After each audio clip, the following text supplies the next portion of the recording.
Morning. Another rainy day. Got 10 miles to do this morning. I got a very early start. It's before 7. So we're gonna knock this out as fast as I can. And probably won't get a lot of footage after this because once the screen gets soaking wet, I can't use the phone anymore. So I'll try and get what I can, and I'll see you guys along the way. Okay, guys, end of day 16. I did not get any video footage today. It was quite a story. I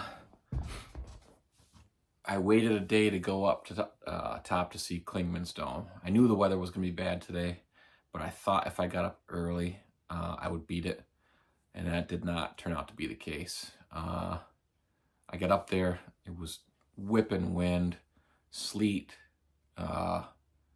It was crazy weather, super cold, very wet. Everything was soaked. My phone didn't work the whole day. You know, your screen gets wet and your hands get wet and you just can't make anything work on your phone. Well, that's what happened. And I lost my ability to check my GPS. And so when I got up there to Clingmans Dome, which is the 200-mile mark, we went over 200 miles today, came down and there was a trail that said bad weather bypass trail. And I had looked on the app earlier and I could see that there was like a Y icon and it said, you know, it skirts around the side of the mountain in case of bad weather up there, because the weather was atrocious when I got up there. I mean, horrible. It was so bad I couldn't even get any pictures. I didn't get a single photo, no video. So took this bypass trail and I felt like I was going way too long. It felt like I had been miles already. And I met some girls coming the other direction on the same trail, and I asked them, when does it hook up to the AT? And they were like, I don't think it does. They said, you should come around, turn around, and follow us back to the parking area now. And I was just, I don't know, my ego was like, no, I can't do that. I'm not going to backtrack. So I said, yeah, no, I'm going to keep going. You guys have a good time. So off I went, and I kept trudging along, maybe another mile, right? And came to an area like a bald on top of a hill, small, like 100 yards by 100 yards. It was just the top, rounded top of a hill. There was a fire pit there, and there were trails in every direction with no signs. There was like 7 or 8 different beaten down trails. It was like, so this thing just stopped, and I'm like, damn, what do I do? And like a fool, I picked the one that was going sort of the direction that I was going and kept right on going. Long story short, I got lost, very lost. Got turned around and could not figure out how to get back. And it was a scary, scary moment.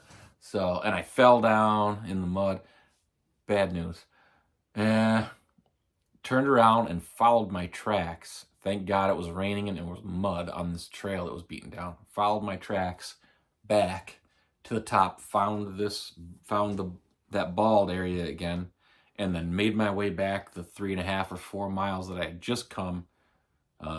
It was downhill, so now I'm going steep back uphill to the top of this Clingmans Dome, which is the highest point on the entire AT. So I had to do it twice. And I got back up there, right? I got no service.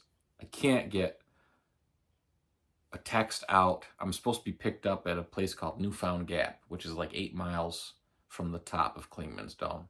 And now it's like 2 hours from when I'm supposed to be picked up, and I'm still at Clingmans Dome in the parking lot.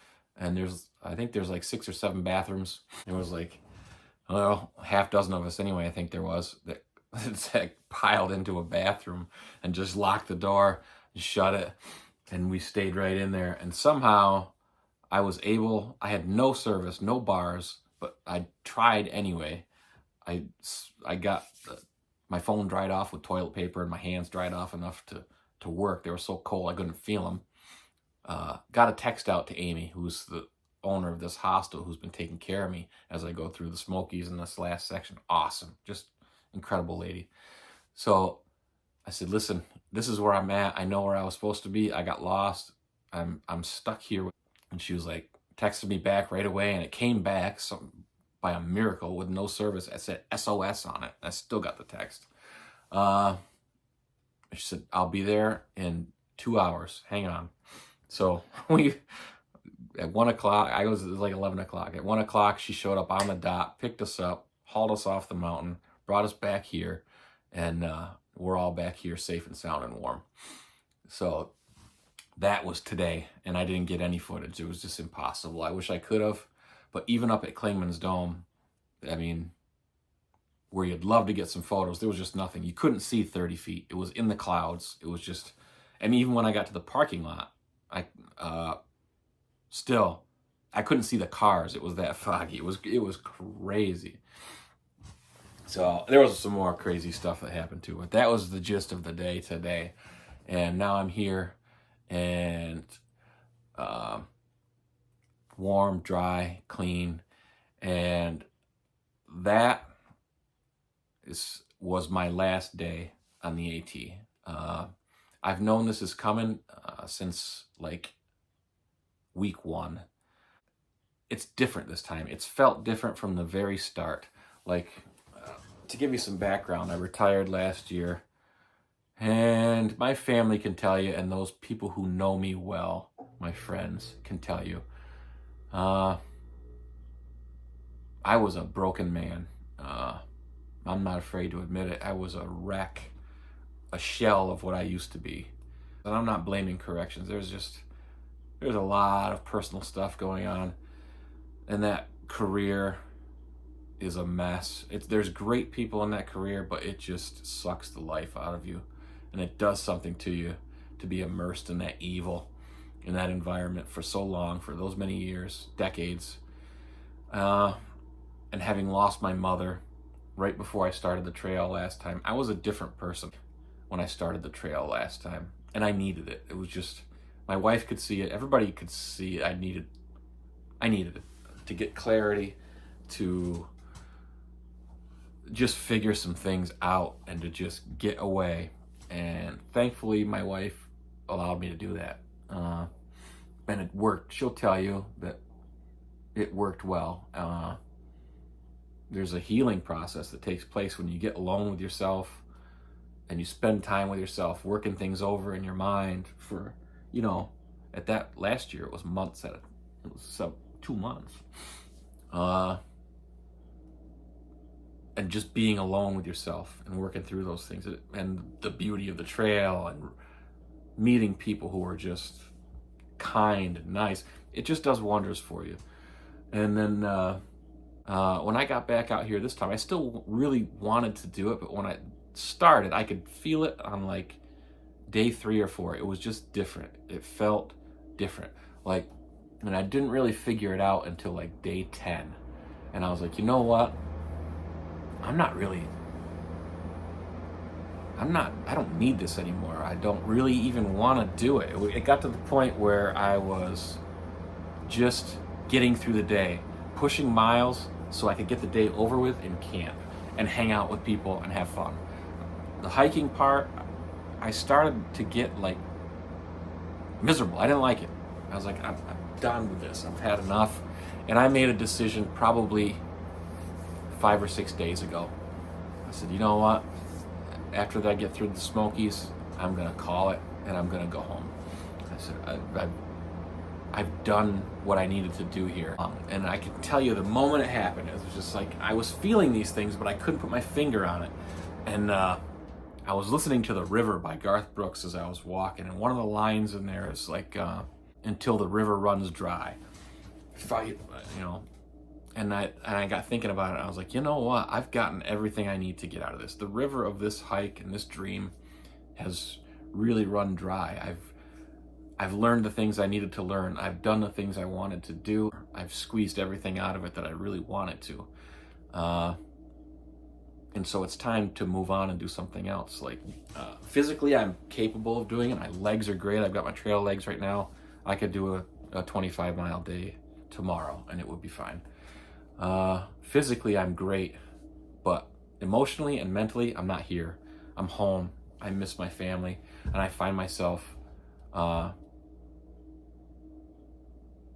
thinking of them constantly and constantly missing home and just wanting to be with them.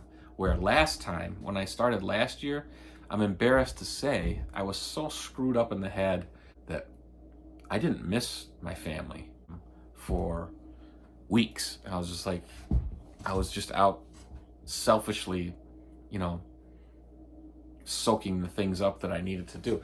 And it was not like that this time. This time I missed home and missed my family immediately. And it just got stronger as the days passed, to the point where I was like, you know, I just want to be home. You know, this is great and everything like that. But, you know, that's the long story of why I am done and probably will never do another long distance hike again. I think I'm done with that chapter. I may do some like weekends with the kids because I still like getting out there, but living on the trail and just being out here immersed in it constantly, I don't see me ever doing that again. I appreciate everybody who's encouraged me along the way, and thank you for that. It means the world when you get those messages and you see the stuff like that. It's huge. So everybody that's kind of taken an interest in this and what I've been doing and why, thank you so much. I appreciate that. And I hope maybe in some small way, maybe it's inspired you. I don't know. That's not why I did it, but and if it has, awesome. Get out there and try it for yourself. Maybe it's for you. Maybe it's just exactly what you need for the situation that you're in. And if it is, great, go for it. So yeah, that is going to be it for this video series on the Appalachian Trail. Thank you all for following me along. I appreciate it. Love you all, and take care of yourselves.